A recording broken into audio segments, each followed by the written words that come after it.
सत्ता में।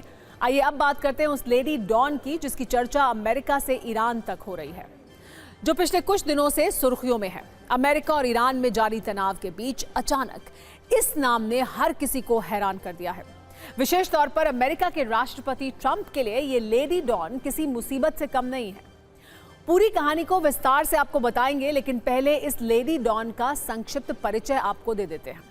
Lady don का नाम शमीम माफी है। 44 साल की शमीम माफी को लेकर यह दावा है कि ये कुख्यात हथियार तस्कर है। चर्चा में इसलिए है क्योंकि अमेरिका के लॉस एंजलिस एयरपोर्ट से हाल में ही इसे गिरफ्तार किया गया है। शमीम माफी पर आरोप है कि ईरान सरकार के लिए वो काम करते हुए खतरनाक हथियारों की डील करवा रही थी। शमीम माफी ने ड्रोन, बम और हथियारों की तस्करी का अंतर्राष्ट्रीय नेटवर्क बनाया। शमीम माफी हथियारों का कारोबार करती थी, डील भी कराती थी। ये ईरान के लिए काम जरूर करती थी, लेकिन रहने वाली अमेरिका की है। इस पर ईरान सरकार के लिए ड्रोन, बम वाले सौदे कराने के आरोप हैं। शमीम माफी कैलिफोर्निया के वुडलैंड हिल्स की रहने वाली है। 2016 से अमेरिका की स्थायी निवासी हैं। नई जानकारी के अनुसार ईरान में बने ड्रोन, बम फ्यूज, गोला बारूद की डील करवाई गई थी। शमीम माफी सीधे तेहरान के खुफिया अधिकारियों के संपर्क में थी। इसके पीछे की कहानी भी है। बताया जा रहा है कि वर्ष 2020 में ईरान की सरकार ने लेडी डॉन की पैतृक संपत्ति जब्त कर ली थी, जिसके बाद ईरान सरकार ने यह शर्त रखी थी कि शमीम माफी अमेरिका में रहकर तेहरान के लिए काम करेगी। यहीं से शमीम माफी की हथियार वाली डील की कहानी शुरू होती है। ये पिछले कई वर्षों से ईरान के लिए काम कर रही थी। अब गिरफ्तार हो चुकी हैं तो आरोप साबित होने पर अमेरिकी अदालत सजा भी देगी। शमीम माफी को अमेरिका में 20 साल तक की सजा हो सकती है। इसकी गिरफ्तारी के बाद जो जानकारी सामने आई है उसके अनुसार शमीम माफी का पूरा नेटवर्क एक संगठित ऑपरेशन था। इसके जरिए करोड़ों डॉलर के सौदे किए गए। जांच में यह भी सामने आया कि ये गतिविधियां लंबे समय से चल रही थी।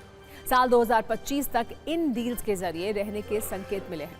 शमीम माफी का पूरा नेटवर्क बेहद गोपनीय तरीके से चलाया जा रहा था। दावा है कि शमीम माफी ने ईरान और सूडान के बीच हथियारों की डील में अहम भूमिका निभाई थी। ये ओमान में रजिस्टर्ड कंपनी थी, जिसके जरिए नेटवर्क को संचालित किया जाता था। इसी कंपनी के माध्यम से हथियारों की खरीद फरोख्त और ट्रांजैक्शन किए जाते थे। रिपोर्ट्स के अनुसार शमीम माफी की कंपनी को वर्ष 2025 में 70 लाख डॉलर से ज्यादा का पेमेंट मिला था। जांच एजेंसियों के अनुसार शमीम माफी ने अपने नेटवर्क को छिपाने के लिए कई देशों का इस्तेमाल किया। इनमें सबसे बड़ा नाम तुर्की का है।